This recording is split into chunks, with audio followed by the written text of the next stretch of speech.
Hello everyone, আজিৰ ক্লাছত আমি এটা চেপ্টাৰ কমপ্লিট কৰিম আৰু চেপ্টাৰটো হৈছে ক্লাছ 10 সায়েন্সৰ ৰাসায়নিক বিক্ৰিয়া আৰু সমীকৰণ অতি কম সময়ৰ ভিতৰত মেইন ইম্পৰ্টেন্ট টপিকছখিনি অতি সহজভাৱে বুজাই দিম গতিকে তোমালোকে কমপ্লিট ভিডিঅটো চাবা আৰু এনেদৰে এটা চেপ্টাৰ এটা ক্লাছত কমপ্লিট পঢ়িবলৈ হলে যদি এতিয়ালৈকে কোনোবাই চেনেলটো সাবস্ক্ৰাইব কৰা নাই দেন তোমালোকে এতিয়াই কৰি লোৱা যাতে নেক্সট ক্লাছৰ নেক্সট ভিডিঅ' আপলোড দিয়াৰ লগে লগে সকলোতকৈ প্ৰথমে তুমিয়ে পোৱা গতিকে এতিয়া বলা আমি ক্লাছটো আৰম্ভ কৰোঁ এতিয়া চোৱা আমাৰ ফাৰ্স্ট টপিকটো হৈছে সন্তুলিত ৰাসায়নিক সমীকৰণ আমি ৰাসায়নিক সমীকৰণবিলাক কিয় সন্তুলিত কৰিব লাগে মানে সমান সমান কিয় কৰিব ব্যালেন্স কিয় কৰিব লাগে সেই বিষয়ে আমি কৰিম চোৱা ডেফিনেশ্যন চোৱা যি ৰাসায়নিক সমীকৰণত বিক্ৰিয়ক আৰু বিক্ৰিয়াজাত পদাৰ্থৰ প্ৰতিটো মৌলৰ সমান সংখ্যক পৰমাণু থাকে তাকে বোলা হয় সন্তুলিত ৰাসায়নিক সমীকৰণ ঠিক আছে এটা ইয়াতে চোৱা ৰিঅ্যাকশন মই দুটা দি দিছো বিক্ৰিয়া কি দিয়া আছে H2 + Cl2 মানে কি উৎপন্ন হ'ব HCl মানে হাইড্ৰক্লোৰিক এসিড হাইড্ৰক্লোৰিক এসিড ঠিক আছে HCl এটা সব ব্যালেন্স হৈ আছে ইয়াতে হাইড্ৰোজেনৰ পৰমাণু কিমানটা আছে দুটা আছে আৰু ক্লোৰিনৰ পৰমাণু কিমানটা আছে দুটা আছে গতিকে যদি সোধা হয় যে HCl অৰ্থাৎ হাইড্ৰক্লোৰিক এসিডত কিমানটা হাইড্ৰোজেন পৰমাণু আৰু কিমানটা ক্লোৰিন পৰমাণু থাকে তেতিয়া তোমালৈ ক'ব লাগিব যে দুটা হাইড্ৰোজেন পৰমাণু আৰু দুটা ক্লোৰিন পৰমাণু লগ লাগি এটা হাইড্ৰক্লোৰিক এসিড উৎপন্ন কৰে ঠিক আছে নেক্সট চোৱা এটো ওয়াটাৰটো চোৱা H2 আৰু কি দিয়া আছে O2 দিয়া আছে এইটো O2 লগ লাগি কি হৈছে ইয়াতে বিক্ৰিয়া হ'ব কাৰ্চিনডাল এইডাল দি দিলো মই 2H2O অৰ্থাৎ হাইড্ৰোজেনৰ এটম কিমানটা থাকে ইয়াতে 4টা আছে আৰু ইয়াত আছে অক্সিজেনৰ এটম দুটা ঠিক আছে এটা নেক্সট চোৱা ভৰৰ নিত্যতা বিধি অনুযায়ী ৰাসায়নিক বিক্ৰিয়া এটাত ভৰৰ সৃষ্টি নাইবা ধ্বংস নহয় এটা চোৱা এইখিনিতে আৰু এটা মই বুজাই দিছো যে এনাৰ্জি বা শক্তি আমি কি কৰিব নোৱাৰো ধ্বংস কৰিব নোৱাৰো মানে বিনাশ কৰিব নোৱাৰো আৰু আমি সৃষ্টিও কৰিব নোৱাৰো ঠিক আছে শক্তি যেনেকৈ আছে যিটো ষ্টেপত কনজাৰ্ভ হৈ আছে তেনেকৈ থাকিব কনজাৰ্ভ হৈ ঠিক আছে আমি কেতিয়াও সৃষ্টি কৰিব নোৱাৰো লগতে ধ্বংসও কৰিব নোৱাৰো সিমিলাৰলি ৰাসায়নিক বিক্ৰিয়াবিলাকতো হেই হয় ভৰৰ ঠিক আছে ভৰৰ আমি সৃষ্টিও কৰিব নোৱাৰো আৰু ধ্বংসও কৰিব নোৱাৰো হেহে বিক্ৰিয়াসমূহত বিক্ৰিয়াৰ আগত বিক্ৰিয়ক পদাৰ্থসমূহৰ মুঠ ভৰ বিক্ৰিয়াৰ পিছত বিক্ৰিয়াজাত পদাৰ্থসমূহৰ মুঠ ভৰৰ সমান হ'ব লাগিব গতিকে ৰাসায়নিক বিক্ৰিয়াসমূহ সন্তুলিত কৰিব লাগে এটা চোৱা যদি কোৱেশ্চন আহি যায় এক্সামত যে ৰাসায়নিক বিক্ৰিয়াসমূহ কিয় সন্তুলিত কৰিব লাগে দেন তোমালৈ এইখিনি টপিকস লিখি দিবা এইটো প্যাৰাগ্ৰাফ তোমালৈ ধুনীয়াকৈ লিখি দিবা ফুল মাৰ্কস পাই যাবা এটা চোৱা সেকেন্ড মোস্ট ইম্পৰ্টেন্ট টপিকসটো হৈছে সংযোজন বিক্ৰিয়া যে সংযোজন বিক্ৰিয়া কাক বোলে বা উদাহৰণ দিয়া কেনেকুৱা টাইপৰ বিক্ৰিয়া সংযোজন বিক্ৰিয়াৰ ভিতৰত অন্তৰ্ভুক্ত হয় সো এইখিনি চাবা এতিয়া ইম্পৰ্টেন্ট আহিব ইম্পৰ্টেন্ট কোৱেশ্চন আহিব ইয়াৰ পৰা তোমালৈ একদম টেনচন নলবা ইয়াৰ পৰা মেট্ৰিকত কোৱেশ্চন থাকিবই ফুল গ্যাৰান্টি 100% গ্যাৰান্টি ইয়াৰ পৰা কোৱেশ্চন থাকিবই গতিকে আজিৰ ক্লাছটো যদি তোমালোকে কমপ্লিট চোৱা দেন তোমালৈ বেলেগ ইউটিউব চেনেল বা বেলেগ আৰু NCERT খনৰ বাহিৰে বেলেগ বুক আৰু ফলো কৰিবই নালাগে ইয়াৰ পৰা কোৱেশ্চন কমন থাকিবই 100% গ্যাৰান্টি এটা চোৱা সংযোজন বিক্ৰিয়া কাক বোলে ফাৰ্স্ট আমি ডেফিনেশ্যন পঢ়িলাম সংযোজন বিক্ৰিয়াত দুটা বা তাতকৈ পদাৰ্থ কি হ'ব মিলিত হৈ এটা নতুন পদাৰ্থ উৎপন্ন কৰে সংযোজন বিক্ৰিয়াত কি হয় দুটা বা তাতকৈ বেছিও হ'ব পাৰে মিনিমাম কিমানটা দুটা যে দুটাটো হ'বই লাগিব দুটা মৌল বা যৌগৰ মাজত যেতিয়া বিক্ৰিয়া হ'ব তেতিয়া যি নতুন পদাৰ্থ উৎপন্ন কৰিব সেই উৎপন্ন কৰা যিটো বিক্ৰিয়া সেই বিক্ৰিয়াটো কোৱা হয় সংযোজন বিক্ৰিয়া ঠিক আছে এতিয়া তোমালৈ এক্সাম্পল চাব পৰা ইয়াতে উদাহৰণ দিয়া আছে সংযোজন বিক্ৰিয়াৰ উদাহৰণ কি দিয়া আছে 2H2 + O2 অৰ্থাৎ কি হ'ব ওয়াটাৰ H2O নেক্সট কি হ'ব 2Mg + O2 MgO magnesium oxide এটো হ'ব তোমালোকৰ মেগনেছিয়াম অক্সাইড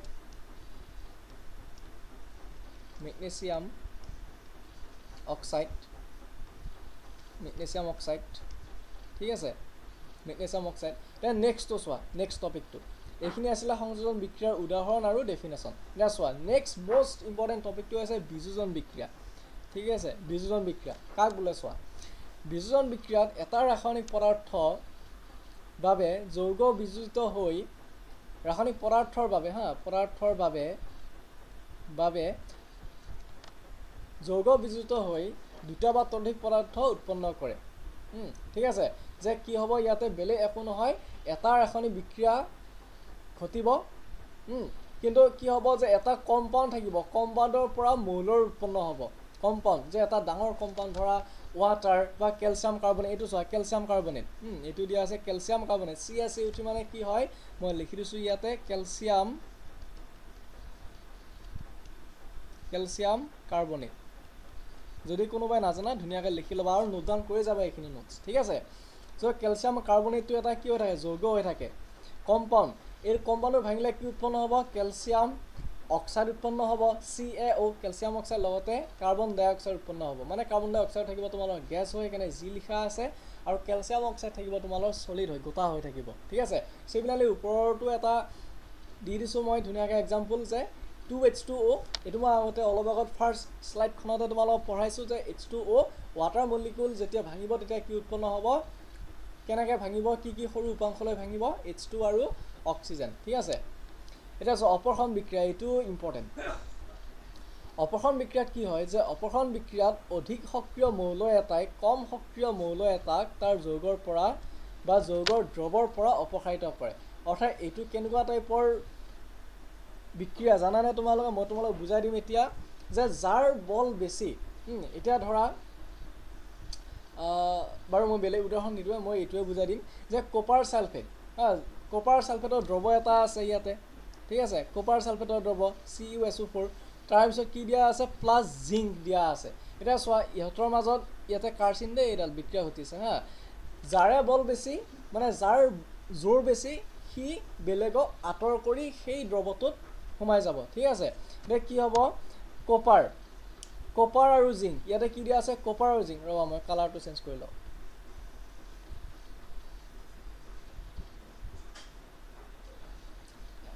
এতিয়া চোৱা কপাৰ আৰু জিংকৰ মাজত যদি সোধা হয় যে কপাৰ আৰু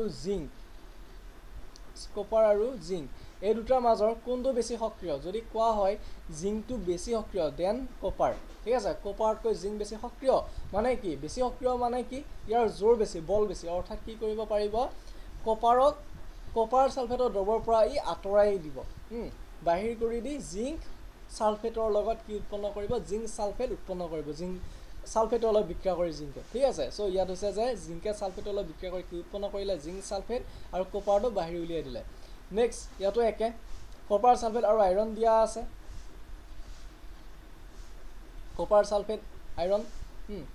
আৰু আইৰণ দিয়া আছে, আৰু কি উৎপন্ন কৰিব, আইৰণ ছালফেট আৰু কপাৰটো আঁতৰি যাব। নেক্সট চোৱা ডি অপৰখন বিক্ৰিয়াত, চোৱা ডি অপৰখন বিক্ৰিয়াত কি হয় যে দুটা আয়নীয় যৌগৰ জলীয় দ্ৰৱই বিক্ৰিয়াত অংশগ্ৰহণ কৰি সিহঁতৰ মাজত পৰস্পৰ আয়ন বিনিময় কৰি নতুন বিক্ৰিয়াজাত পদাৰ্থ উৎপন্ন কৰে। অৰ্থাৎ আয়নৰ মাজত কি হ'ব, বিনিময় কৰিব, আয়ন বিনিময় কৰিব, ঠিক আছে, আয়ন বিনিময় কৰি কি উৎপন্ন কৰিব, নতুন বিক্ৰিয়াজাত পদাৰ্থ উৎপন্ন কৰিব। এতিয়া তোমালোকৰ এক্সাম্পল দুটা চাই ল'ব পৰা, উদাহৰণ কি দিয়া আছে, AgNO3 প্লাছ NaCl, ইয়াতে কাৰ্চিন থাকিব, তাৰপিছত AgCl উৎপন্ন কৰিব, Ag কালত বিক্ৰিয়া কৰিব, Cl লগত বিক্ৰিয়া কৰি AgCl উৎপন্ন কৰিব, তাৰপিছত নাইট্ৰেট NO3 ছ'ডিয়ামৰ লগত বিক্ৰিয়া কৰি কি উৎপন্ন কৰিব, ছ'ডিয়াম নাইট্ৰেট, ঠিক আছে। নেক্সট চোৱা AgNO3 ইয়াতো দিয়া আছে, CuCl2, তো কি হ'ব, ইয়াতো হ'ব বিক্ৰিয়া, কাৰ্চিন থাকিব, তাৰপিছত Ag কাৰ লগত বিক্ৰিয়া কৰিব, ক্লৰিনৰ লগত বিক্ৰিয়া কৰি কি উৎপন্ন কৰিব, এইটো AgCl, ঠিক আছে। নেক্সট আৰু নাইট্ৰেটে কাৰ লগত বিক্ৰিয়া কৰিব, কপাৰৰ লগত বিক্ৰিয়া কৰি কি উৎপন্ন কৰিব, কপাৰ নাইট্ৰেট, এইটো, ঠিক আছে। নেক্সট চোৱা, এতিয়া চোৱা জাৰণ আৰু বিজাৰণ, মষ্ট ইম্পৰ্টেণ্ট টপিক, জাৰণ বিজাৰণ। জাৰণত কি হয় যে যেতিয়া যিকোনো এটা বিক্ৰিয়াত অক্সিজেন যোগ হৈ হাইড্ৰজেন আঁতৰি যায়, ঠিক আছে, জাৰণ মানে কি যে অক্সিজেন যোগ হ'ব, হাইড্ৰজেন আঁতৰি যাব, সেইটো কোৱা হয় জাৰণ। আৰু বিজাৰণত কি হয় যে হাইড্ৰজেন যোগ হয় কিন্তু অক্সিজেন আঁতৰি যায়, তেনেকুৱা। চ' কি হ'ব, ডেফিনেশ্যন চোৱা, যি বিক্ৰিয়াত কোনো এটা পদাৰ্থৰ লগত অক্সিজেন যোগ হয় বা যুক্ত হয় তাকে জাৰণ বিক্ৰিয়া বোলে। মই তোমালোকক বুজাই দিলোঁ যে জাৰণত কি হয়, অক্সিজেন যোগ হয়, হাইড্ৰজেন আঁতৰি যায়। যেনে এক্সাম্পল চোৱা, বায়ুৰ উপস্থিতিত কাৰ্বন জ্বলালে কাৰ্বন ডাই অক্সাইড উৎপন্ন হয়। বায়ুৰ উপস্থিতি মানে কি, বায়ুত কি থাকে, অক্সিজেন থাকে নে নাথাকে, এইটো চোৱা, বায়ুত অক্সিজেন থাকে, চ' আমি কি লিখিলোঁ, অক্সিজেন থাকিব, অক্সিজেন দিলোঁ, অৰ্থাৎ জুই জ্বলিব নহ'লে কি লাগিব, অক্সিজেন লাগিবই লাগিব, মাষ্ট ৰিকুৱাৰ্ড। কি হ'ব, কাৰ্বনে যেতিয়া অক্সিজেনৰ লগত বিক্ৰিয়া কৰিব কি উৎপন্ন কৰিব কাৰ্বন ডাই অক্সাইড এইটো কাৰ্চিন দেই এনেকৈ নেক্সট চোৱা অক্সিজেনৰ উপস্থিতিত মেগনেছিয়ামৰ ফিটা জ্বলালে কি উৎপন্ন হয় মেগনেছিয়াম অক্সাইড উৎপন্ন হয় কাৰণ বায়ুত কি থাকে অক্সিজেন থাকে আৰু যেতিয়া মেটেল যিকোনো এটা মেটেলে বা অসমীয়াত লিখি দিছোঁ মই ধাতু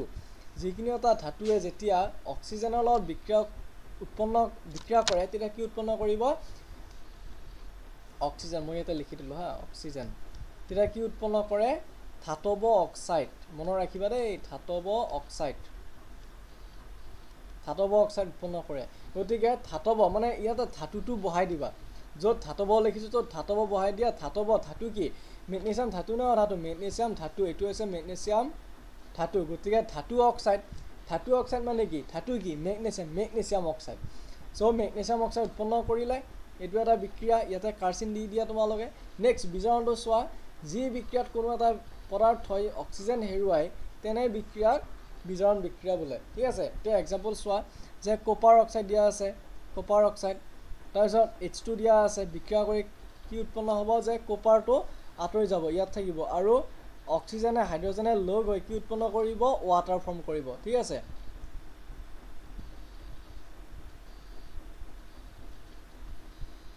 ৱাটাৰ ফৰ্ম কৰিব ইয়াতে ৱাটাৰ নেক্সট চোৱা ইয়াত কি হৈছে যে কপাৰ অক্সাইডৰ পৰা অক্সিজেন অপসাৰিত হৈছে মানে অক্সিজেন আঁতৰি গৈছে নেক্সট চোৱা ইয়াত চোৱা জিংক অক্সাইড ঠিক আছে ZnO প্লাছ চি জিংক অক্সাইডৰ লগত কাৰ্বনৰ বিক্ৰিয়া ঘটোৱা হৈছে এতিয়া কি হ'ব জিংকে কাৰ লগত বিক্ৰিয়া কৰিব জিংকে কাৰো লগত বিক্ৰিয়া নকৰে ঠিক আছে জিংক এনেকৈ আঁতৰি আহিব ই জিংক অকলে থাকিব এনেকৈ ইয়াত যেনেকৈ আছে তাৰপিছত অক্সিজেনে কাৰ্বনে বিক্ৰিয়া কৰি কাৰ্বন ডাই অক্সাইড উৎপন্ন কৰিব ইয়াত চোৱা কাৰ্বন ডাই অক্সাইড ঠিক আছে ইয়াত কি হৈছে যে জিংক অক্সাইডৰ পৰা অক্সিজেন আঁতৰি গৈছে জিংক অক্সাইডৰ পৰা ZnOৰ পৰা এইটো অক্সিজেন কি হৈছে এইটো আঁতৰি গৈছে ঠিক আছে আঁতৰি যায় কি হ'ব প্লাছ চি দিয়া আছিলে আৰু বিক্ৰিয়া কৰি কি উৎপন্ন হ'ল জিংক উৎপন্ন হ'ল প্লাছ CO কাৰ্বন মনক্সাইড এতিয়া চোৱা তোমালোকে মন দিবা দেই CO হ'লে কাৰ্বন মনক্সাইড মই মন বুলি দিলোঁ মনক্সাইড তাৰপিছত CO2 হ'লে কাৰ্বন ডাই অক্সাইড এইটো ডাই অক্সাইড আকৌ CO3 হ'লে কি উৎপন্ন কৰিব কি হ'ব কাৰ্বনেট মনত ৰাখিবা carbonate next one most important topic লাষ্টৰ দুটা হৈছে ক্ষয়ী ভৱন আৰু চৰ্বিৰ দুৰ্গন্ধিতা ঠিক আছে ক্ষয়ী ভৱনটো চোৱা মানে ক্ষয় যোৱাটো ধাতু এটা ইয়াৰ চৌপাশৰ বিভিন্ন পদাৰ্থ যেনে জলীয় বাষ্প এচিড আদিৰ দ্বাৰা আক্ৰান্ত হৈ ক্ষয় ঘটা প্ৰক্ৰিয়া কি বুলি কোৱা হয় ক্ষয়ী ভৱন বোলা হয় যদি এক্সাম্পল দিওঁ তেতিয়া এক্সাম্পলটো কি হ'ব যে লো এটুকুৰা যদি তোমালোকে বায়ুৰ পৰিৱেশত থৈ দিয়া বা যিকোনো মাটিত পেলাই যদি থৈ দিয়া তেতিয়াহ'লে কি হ'ব লোৰ ওপৰত মামৰ ধৰিব মামৰ মানে মুগা বৰ্ণ এটা প্ৰলেপ পৰিব আৰু তাক কোৱা হয় মামৰ ঠিক আছে এতিয়া মুগা বৰ্ণ যে প্ৰলেপ যে পৰে ইয়াক কি বুলি কোৱা হয় ইয়াক কোৱা হয় মামৰ পৰিব আৰু মামৰ নধৰিবৰ কাৰণে আমি কি ব্যৱস্থা লওঁ যে আমি ইয়াতে ৰং কৰোঁ ঠিক আছে আৰু চিলভাৰৰ ওপৰত যেতিয়া ক'লা দাগ পৰে তেতিয়াও আমি কি কৰিব পাৰোঁ ইয়াৰ ক'লা দাগটো গুচাব পাৰোঁ গতিকে কি হৈ গ'ল লোৰ ওপৰত ৰঙচুৱা মুগা বৰ্ণৰ প্ৰলেপ পৰা অৰ্থাৎ মামৰ পৰা তাৰপিছত চিলভাৰৰ ওপৰত ক'লা দাগ পৰে এইকেইটা হৈছে তোমালোকৰ উদাহৰণ কিহৰ উদাহৰণ ক্ষয়ী ভৱনৰ উদাহৰণ যদি কোৱা হয় যে ক্ষয়ী ভৱন ৰোধ কৰাৰ উপায় তেতিয়াহ'লে তোমালোকে লিখিবা আৰু জিংকৰ প্ৰলেপ দিয়া হয় ঠিক আছে যে লোৰ টুকুৰা মামৰ নধৰিবৰ কাৰণে কি কৰা হয় জিংকৰ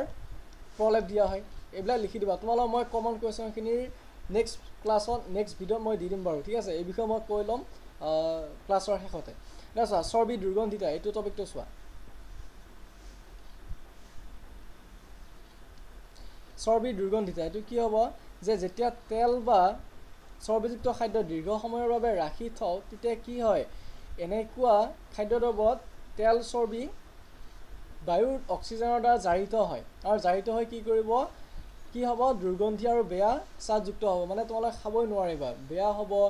দুৰ্গন্ধময় হ'ব আৰু ইয়াক কি বুলি কোৱা হয় চৰ্বি দুৰ্গন্ধিতা বোলে ঠিক আছে